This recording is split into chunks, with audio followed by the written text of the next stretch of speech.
Hey, what's up, YouTube? Welcome back to my channel. You know it's that time that we're getting ready to talk about another Marvel movie. This is probably a no-win situation, but we're getting ready to do it anyway, and we're starting right now.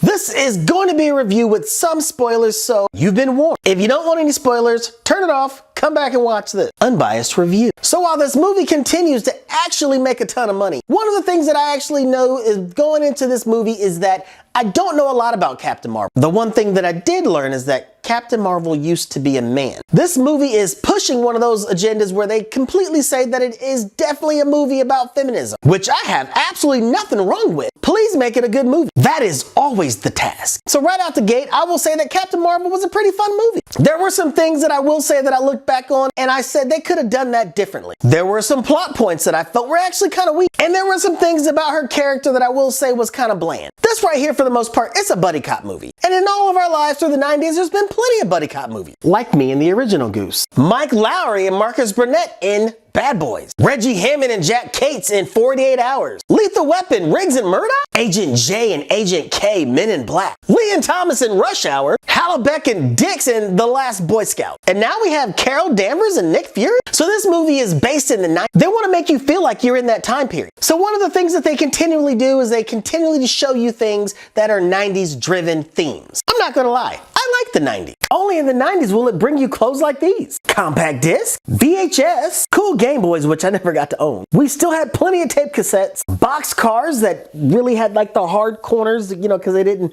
really round off yet, low gas prices, and all sorts of other fun things. And I think I'm gonna go back to my regular clothes because after all, this was the 90s.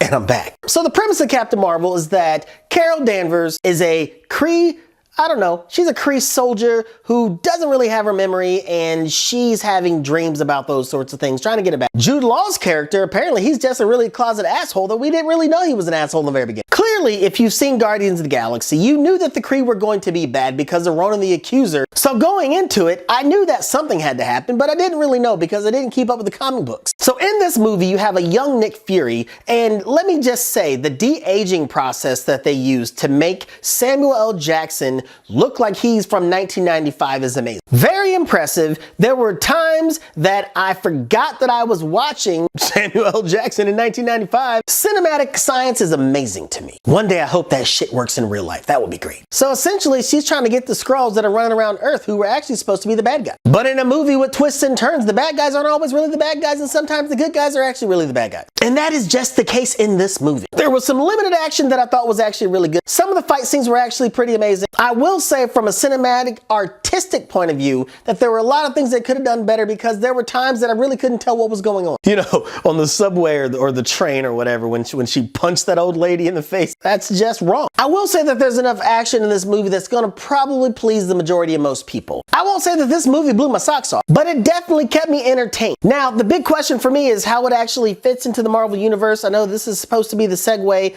introducing Captain Marvel so we can have her in Avengers Endgame. And then the Tesseract makes an appearance. When I walked away from this movie, I was really confused as to when the Tesseract actually showed up on Earth versus when the Tesseract actually fell into S.H.I.E.L.D.'s hands. When you're dealing with time, you gotta make sure that you are very careful, that you don't confuse your audience. And I'm not talking about the people that read the comic books and that sit on the internet and read all the stuff that you actually have to put out there about this movie. I'm talking about your regular, average, everyday moviegoers that actually just pay to watch your movies. They don't sit on the internet. They don't sit on their computer. They just go to watch an enjoyable movie. Did Captain Marvel miss the mark on that a little bit? Kinda. There are times that I feel like in this movie that the people that made the movie had never even watched a Marvel movie before. I mean, what are we now? 20 movies deep into this thing? I guess this makes 21. And there are times that this movie actually was just plain boring. The movie came to a screeching halt after everything that it started out with when they introduced Carol Danvers' old best friend. And everything about that relationship felt very forced. But then you had this young child who actually was taking her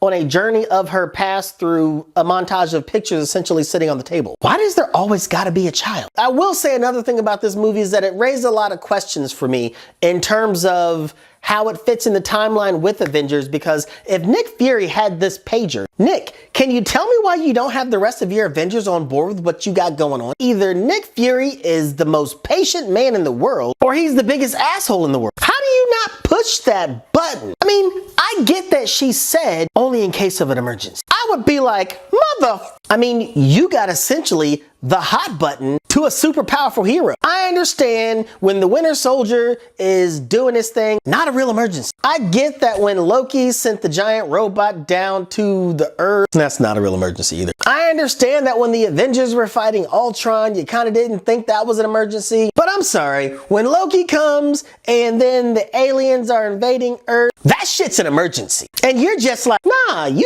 guys got it. I don't need to do anything. If you have a pager where you can page what Marvel Universe is saying the most powerful superhero ever in the Marvel Universe, what do you consider only in case of a real emergency? Yes, I get the entire globe disappearing is a real emergency. So again, he's either a super patient person or he just forgot he had that sumbitch. Me? I be pushing it all the time. Look, the movie is good. It is definitely an enjoyable film. I will say that there are just some things in the movie that just made absolutely no sense to me. And I guarantee there's people out there that have explanations. But for the simple person that's watching the movie, you missed the mark on a few things for me, Marvel. While you did make Captain Marvel a really badass superhero, you really didn't give her an arc whatsoever. She really doesn't change all that much to me. So if you're expecting that, you shouldn't be looking for it because it's not gonna happen. Is that a really big miss for me? Not so much. What is a big miss for me is how Nick Fury lost his eye. A cat scratched his eye out? That's the dumbest thing I've ever heard. Hence why I just love dogs. Yeah, you're just such a grumpy little doggy. Shit, now I got dog hair all over me. Sorry. I thought that was weak. I don't really understand the purpose of it. I didn't need to know that. I thought that was really super stupid. But at the end of it all, Captain Marvel saves the day. Would I say Captain Marvel was a win? Absolutely. Was it a fun movie? Absolutely. Is the movie without its flaws? Definitely not. It's definitely not the movie that we wanted, but it's sure the movie that we needed. Rumor has it, however, is that she's supposed to take over the Avengers? What? All right, Black Widow, I guess you're out. If that happens, that is absolutely the dumbest thing I've ever heard. Captain Marvel's badass, but she absolutely is no Black Widow. And I'm sorry, Brie Larson absolutely is not a Scarlett Johansson. Not even close. Okay, so if you saw Captain Marvel, tell me, what did you think? Is it an enjoyable movie? Is it something that you actually will go see over and over and over and over again? I can't say that I'll see it over and over and over and over again, but I'll more than likely see it over again. Okay, we come to that point of the video where I ask you to subscribe. Okay, like, subscribe, all that jazz.